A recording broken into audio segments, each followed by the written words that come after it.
Smart classes channel में आप सभी लोगों का स्वागत है। इस वीडियो में हम लोग जानेंगे कि पॉलिटेक्निक क्या होती है, वो भी खासकर बिहार पॉलिटेक्निक के बारे में हम लोग डिस्कस करेंगे। इस वीडियो में पॉलिटेक्निक में कौन कौन सी कोर्स आती है, पॉलिटेक्निक कैसे हम कर सकते हैं, पॉलिटेक्निक करने के बाद हम अपना करियर कैसे बना सकते हैं। आज हम इन्हीं सारे प्रश्नों का जवाब हम इस वीडियो के माध्यम से देंगे। यदि आप जानना चाहते हैं कि पॉलिटेक्निक क्या होती है, तो देखिए यहाँ पर सिंपल वे में हम बता रखे हैं कि पॉलिटेक्निक जो होती है वो दो शब्दों से मिलकर बना हुआ है, जिसमें एक है पॉली और एक है टेक्निक। जिसमें पॉली का अर्थ होता है मैनी अर्थात कई, और टेक्निक का अर्थ होता है तकनीक। यानी वैसे कोर्स जिसमें बहुत सारी तकनीकों के बारे में शिक्षा दी जाती है, तो ऐसे कोर्स को हम लोग कहते हैं पॉलिटेक्निक। और पॉलिटेक्निक का कोर्स कराने वाले कॉलेज को पॉलिटेक्निक कॉलेज के माध्यम से जाना जाता है। यदि आप जानना चाहते हैं कि इसमें कौन कौन सी तकनीकों के बारे में शिक्षा दी जाती है, तो हम यहाँ पर इस सभी तकनीकों के बारे में यहाँ पर नहीं बता रखे हैं, बल्कि कुछ इंपॉर्टेंट तकनीकों के बारे में हम यहाँ पर आप लोगों को बताएं। अर्थात टॉप 10 टेक्निक कौन कौन से आते हैं पॉलिटेक्निक कॉलेज में, उन सारे टेक्निक के बारे में हम बात करेंगे।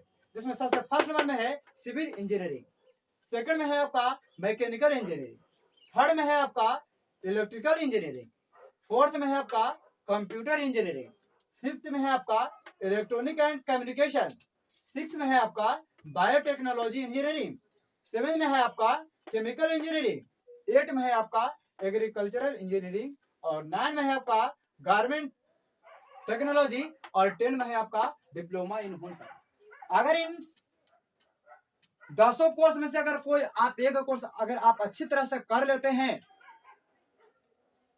तो एक विश्वास रखिए मेरे दोस्त, 200 कोर्स में से किसी एक कोर्स को कर लेने के बाद भी आप घर पर बैठे हुए नहीं रहेंगे। अगर आप अच्छी तरह से पढ़ाई करते हैं तो आपका कहीं नहीं कहीं आपका करियर बन ही जाएगा। लेकिन आपको बेहतर नॉलेज चाहिए, वो भी एक्सपेरिमेंट के साथ चाहिए। चलिए अब हम लोग जानते हैं कि पॉलिटेक्निक कैसे हम कर सकते हैं। तो पॉलिटेक्निक करने के लिए सबसे पहले आपको फॉर्म फिल करना पड़ेगा।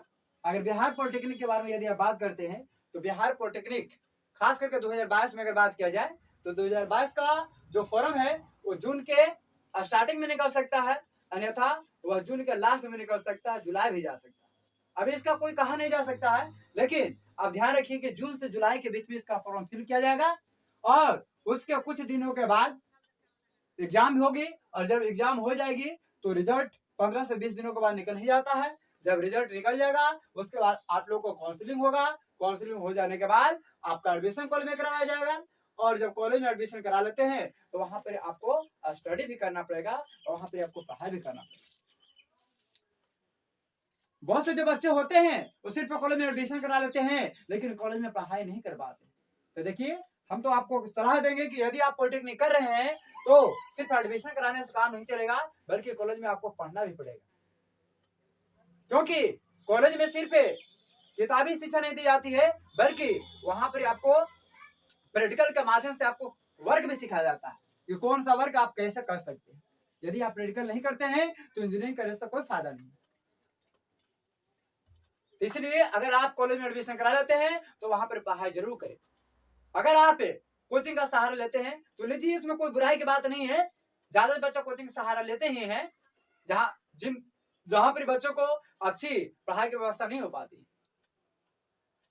अगर आप स्टडी को बरकरार रखते हैं और अच्छी तरह से आप मेहनत करते रहते हैं, तो लास्ट सेमेस्टर होते होते आप लोग का हो सके तो कैंपस सिलेक्शन भी हो जाता है बहुत सारे बच्चों का, और बहुत सारे बच्चे अपने स्टडी को छोड़ करके और कोई अपना अच्छा खासा बिजनेस में लग जाते हैं, और कोई बच्चे अपना नया बिजनेस भी चालू करते हैं, यदि उनके पास अच्छी खासी नॉलेज हो जाती है तब।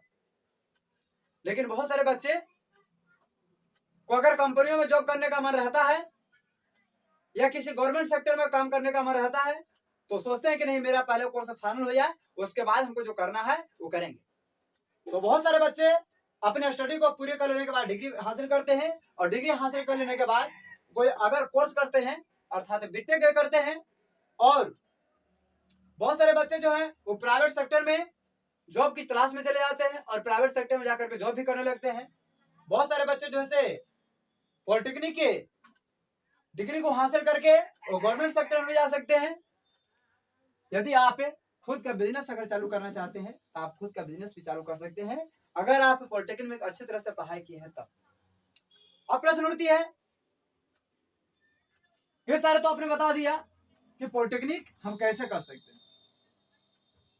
यदि आप पॉलिटेक्निक की अगर एग्जाम निकालना चाहते हैं, एंट्रेंस टेस्ट का एग्जाम निकालना चाहते हैं, तो एंट्रेंस टेस्ट के अगर सिलेबस के बारे में बात किया जाए, पॉलिटेक्निक की जो एग्जाम होती है उस एग्जाम में सिर्फ और सिर्फ ऑब्जेक्टिव सवाल पूछी जाएगी। टेक्निक एग्जाम में टोटल अगर सिलेबस के बारे में बात किया जाए तो पॉलिटेक्निक एग्जाम में टोटल 90 सवाल पूछी जाती है, जिसमें 30 सवाल फिजिक्स से, 30 सवाल केमिस्ट्री से और 30 सवाल मैथ से रहती है।